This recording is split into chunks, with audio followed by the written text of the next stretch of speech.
Bienvenue sur ma chaîne YouTube. L'objectif de cette vidéo sera de vous montrer la solution lorsque vous avez, alors là la zone rouge c'est la zone protégée et autour vous avez des cellules qui sont pas protégées. C'est-à-dire que là tout ce qui est chiffre je peux effacer sans souci.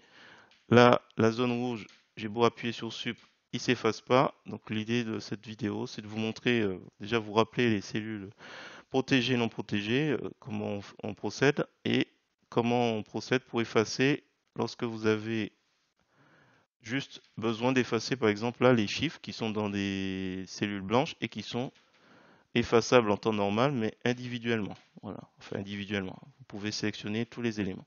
Si vous appréciez mes explications, je vous remercie de me mettre un pouce vers le haut et de me laisser un commentaire. Et sur ce, je vous souhaite un bon visionnage. Alors c'est parti, nous voici sur LibreOffice Calc, la version 24.2.2.2. Donc on va juste rappeler comment on crée des cellules protégées et non protégées. Par défaut, toute cette feuille 1 qui se nomme 1 est non protégée. Donc si on clique ici pour tout sélectionner, vous cliquez ici et vous allez, enfin, vous faites un clic bouton droit de la souris et vous allez sur formater des cellules et normalement dans l'onglet protection des cellules, vous retrouvez cocher protégé. Donc là on va décocher pour que ce soit pas protégé lorsqu'on mettra la protection sur la feuille, on valide. Et on va dire que cette petite zone-là devra être protégée. Alors je vais la mettre en rouge. Voilà, c'est le village gaulois. C'est la seule zone qu'on souhaite protéger. Donc je sélectionne, clic bouton droit de la souris dans le menu contextuel, je descends sur formater des cellules et je coche. Donc ça veut dire que je valide. Ça veut dire que tout autour, ici, la partie blanche, si je reviens dessus, voilà, c'est bien décoché. Il n'y a que dans la partie rouge où c'est protégé. Donc là, ce que je vais faire, c'est que je vais mettre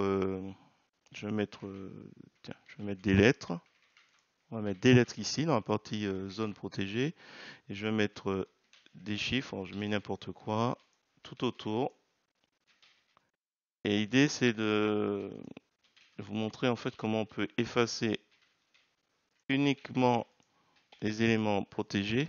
Alors, on pourrait effectivement hop, sélectionner comme ça, faire sup ou del, sup ou del, sup ou del, sup ou del. D'où l'intérêt de bien, par une couleur spécifique, bien délimiter les zones où il y a des formules.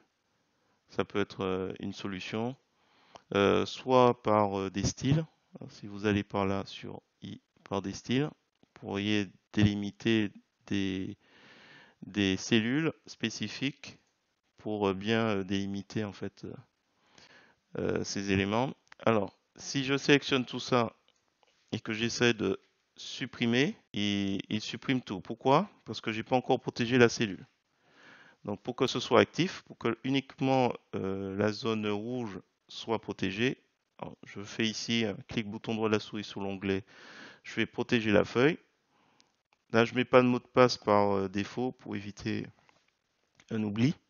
Donc là, maintenant, si j'essaie de supprimer, il se passe rien. Tous les chiffres, pas de souci. Et donc, comme je disais tout à l'heure, si je veux supprimer l'ensemble, il ne se passe rien parce qu'il y a la cellule protégée qui a été sélectionnée en même temps. Donc, la seule solution, ça pourrait être celle-ci. C'est-à-dire, vous sélectionnez les zones et vous les effacez un après l'autre. Je reviens. Ce que vous pouvez faire aussi, édition, sélectionner les cellules non protégées. Et normalement, voilà, on peut procéder aussi comme ça. Sachant que je vois rarement des cas comme ça, mais dans tous les cas, il faudra, je pense, bien délimiter les zones où il y a des cellules protégées par une couleur, par un aspect différent pour éviter de se retrouver dans ce cas-là où vous êtes là, vous essayez de supprimer, vous comprenez pas, et en fait, c'est parce que là, il y a des zones qui sont pas protégées. Au milieu, vous avez une zone qui est protégée, voilà. Donc là, on a le cadenas. Je reclique bouton droit de la souris pour retirer ce cadenas et retrouver la situation initiale. Pour rappel, je fais avec le clic droit de la souris au-dessus, mais vous avez aussi dans Outils, protéger la feuille. Ça revient au même. Voilà, j'espère que cette petite vidéo vous a plu. Si c'est le cas, je vous remercie de mettre un pouce vers le haut et de me laisser un commentaire. Et sur ce, je vous dis à bientôt pour d'autres tutos.